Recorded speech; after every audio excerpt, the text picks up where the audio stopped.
So, despite the Apollo moon hoax, there are people who still believe that man is in space, and we have all sorts of space vehicles and satellites and space stations up there. It's time to have a look at the space shuttle. So, let's take a look at a typical shuttle launch. T-minus 17 seconds and count. 15, 12, 11, 10, 9, 8, 7, 6.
Now, I'd like to stop it there for a moment because I'd like to draw your attention to the shuttle's trajectory.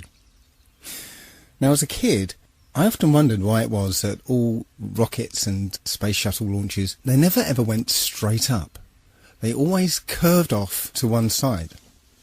Now, I remember being told at the time that it's because the Earth is spinning and the rocket is actually still going straight up, but from our point of view, we're just spinning away from it, so it looks curved. Well, you can't have it both ways. If that's the case, then when we jump into the air, we should land about a kilometre to the west. So you can't have it both ways. The quickest way into orbit would be straight up. Going horizontal would be the long way round.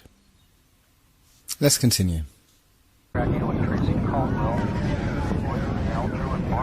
Standing by for the throttle up call from Capcom Speed Pro. Okay, at this point, the shuttle is horizontal. That is, it's not getting any higher, it's simply travelling horizontally along the ground.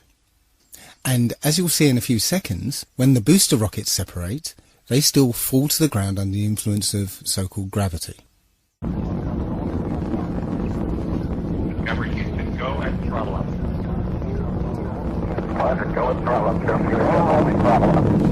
Throttle up, throttle down by Commander Steve Lindsay. Expected to hit middle clear shortly. Copy. Solid rocket booster separation confirmed. Guidance now converging. Discovery's onboard computers commanding the main engine nozzles to swivel, aiming the shuttle for its precise target in space for main engine cutoff. Should have a good forward leg now on S10. Okay, you sound good.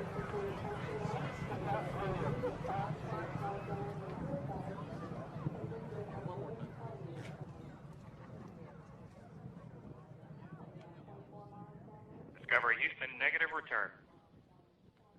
Copy, a negative return. So, ground-based video ends there. Not because the shuttle's too high, but because it's too far away downrange. As I said, it's travelling horizontally at this point. So what's missing is what they call MECO, main engine cutoff. That means the shuttle no longer has any power behind it whatsoever. But after MECO is the external tank separation. As you can see from this diagram, when the tank separates, it falls back to Earth. So what's stopping the space shuttle following the same exact trajectory? Between main engine cutoff and this ohms burn, the space shuttle should follow the exact same trajectory as the external tank. But it magically does not. And conveniently, there's no video cameras to show exactly what happens. The point here is that at external tank separation, Both the shuttle and the external tank are subject to this so-called force of gravity. Neither the shuttle or the external tank are in space. And yet they want us to believe that there is an orbital manoeuvring system which is capable of blasting the shuttle from this point, which is still in the Earth's atmosphere, into orbit. Well, the clue is in the name of the thing. Orbital manoeuvring system, not orbital insertion system. Where's the fuel for this? There isn't an external tank anymore, so there isn't enough fuel to blast this shuttle into orbit, even from this height. And on the subject of height, where does space actually begin? In this shot, the space shuttle is supposedly in space, because the cargo bay doors are open. But you can see the features on the ground in great detail. In fact, you'd be hard-pressed to see such detail from a passenger jet at 35,000 feet. Look, you can see roads and rivers and individual fields. Anyway, once the shuttle's completed its mission, it's now a glider. So let's have a look at a video of a glider landing.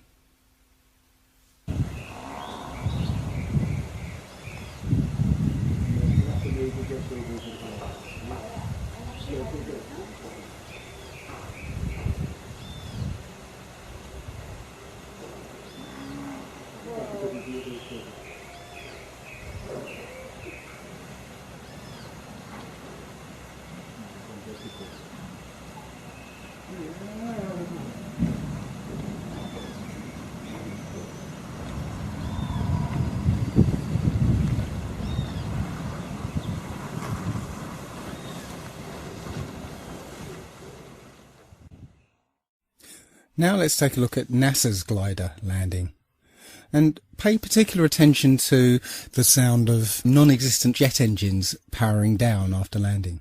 Down and locked.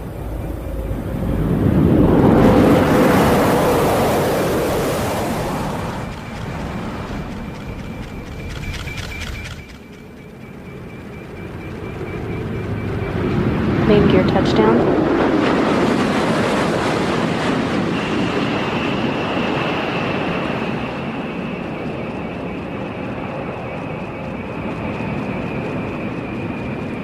Nose gear touchdown.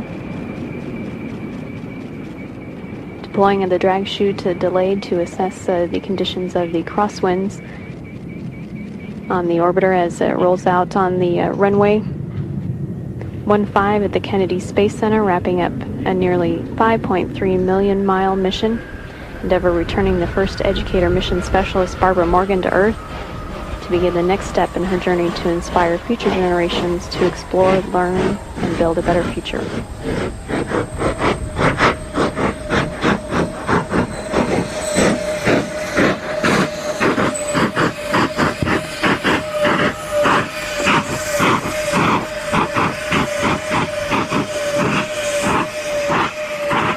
Houston, Endeavour, wheel stop. Roger, wheel stop, Endeavour. Congratulations. Undoubtedly, the nice woman from NASA, employed to state the bleeding obvious, is there to distract you from the fact that it's a bloody jet plane, tarted up to look like a space shuttle. It's not a glider at all. You can clearly hear the jet engines powering down. When you look at the back of the space shuttle, you can see two odd-shaped pods.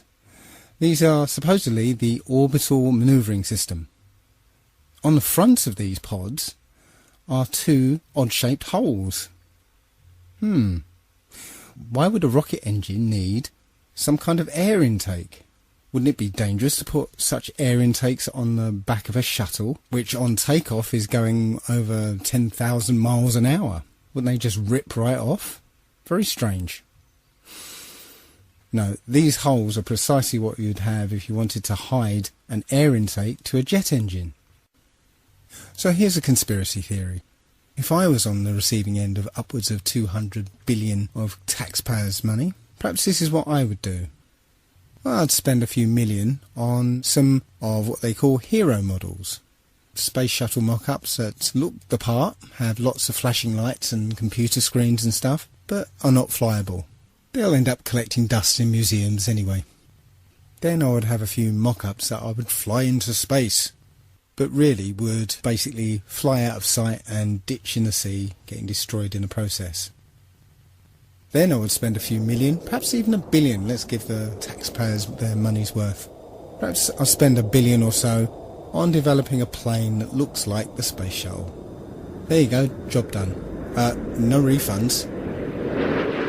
So let's change the launch profile of the space shuttle for my new classified one.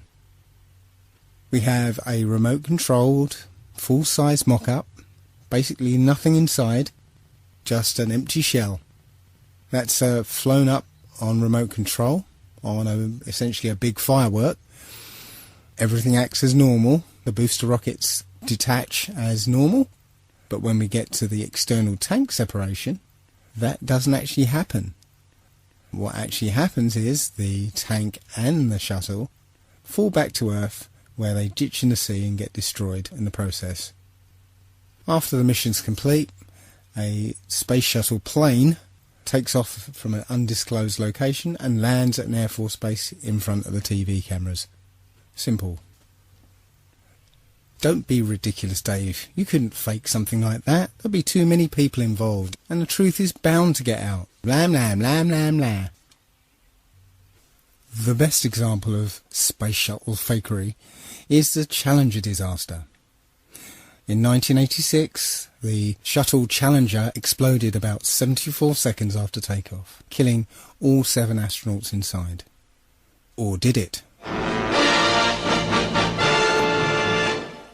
It turns out that 6 of the 7 are still alive and kicking today. Ellison Onizuka claims to be his identical twin brother, Claude. Yeah, I've got an identical twin brother, Claude, too. The Challenger pilot, Mickey Smith, hasn't even bothered changing his name. He's now Professor Michael J. Smith of University of Wisconsin. Now, Krista McAuliffe was a bit of a sneaky one. She was the Challenger payload specialist, quite famous for being a teacher. It turns out during her astronaut days she was using her middle name, Krista, and now she goes by her first name, Sharon, and she's a Syracuse law professor. The Challenger commander, Francis Richard Scobie, is now Dick Scobie, which sounds like a rather unpleasant disease, CEO of Cows in Trees Limited. Judith Resnick, the Challenger mission specialist, again hasn't even bothered changing her name. She's a professor at Yale Law. And finally, Ronald McNair, another Challenger mission specialist, claims to be his identical twin brother, Carl McNair. What are the odds?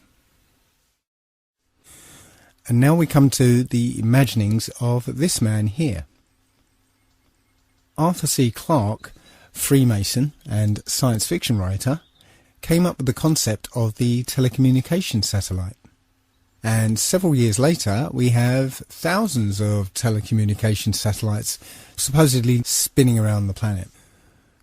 Again, though, strangely enough, if you try and look for images of communication satellites, despite the fact that there are thousands of these things up there, you don't actually find a photograph of them. Just lots and lots of CGI photoshopped images. The problem is that satellites inhabit a region of the upper atmosphere known as the thermosphere. It gets its name because the temperatures up there reach something in the order of 2,500 degrees centigrade. This is a source of some confusion. Although Wikipedia says that it reaches such high temperatures, it also says, paradoxically, that you wouldn't actually feel the heat because there's not enough air molecules up there to heat you up. Yeah, right. Doesn't quite work like that. The vacuum of space is actually a perfect insulator, which is why we use a vacuum barrier in thermos flasks. The heat from the inside cannot be conducted or convected to the outside. The sun's radiation does not actually heat space up. As I said, the vacuum is a perfect insulator. The sun's radiation traverses space until it hits some object. And when it does, that object absorbs the heat and the temperature rises and keeps rising. And without an atmosphere to conduct or convect the heat away, the temperature will rise up to and over 2,500 degrees. So the Hubble telescope, for instance, would look something like this.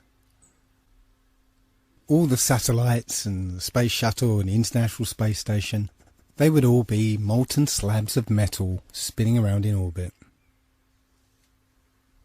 But let's put that aside for a moment. There are supposedly between 25,000 and 50,000 satellites in orbit. But let's have a look at some videos supposedly from the International Space Station.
Now, I do accept that you can look up into the night sky and see what we're told are satellites. I've done it myself. I've seen bright lights moving across the sky, but I have no idea what those things are. In this video, you can see several large, bright objects. However, none of them appear on any satellite tracking applications. When you look up at a jet airliner, flying at 35,000 feet, you can only see it as a small dot. So how is it if something the size of a jumbo jet is rendered as a small dot at about 5 to 7 miles up, that you can see a satellite which is the size of between a car and a school bus at 100 miles away? You just wouldn't see it. At about this point, somebody's bound to say, what about the global positioning system? How would that work without satellites? Well, as it happens, the technology has actually been around since World War II. There are actually two systems, one called LORAN and another called DECA. Those were navigation systems based on radio triangulation. Now, the GPS systems that we're used to now are basically the same systems, just improved with a new computer interface. Similarly, the international telephone traffic that's supposedly handled by satellites are handled by undersea fibre optic cables. Shortwave radio can also span large distances and also be bounced off the ionosphere. So, in the absence of any hard physical evidence, I submit that satellites are just a work of fiction and another way that NASA and the US military managed to con the American public out of billions of dollars.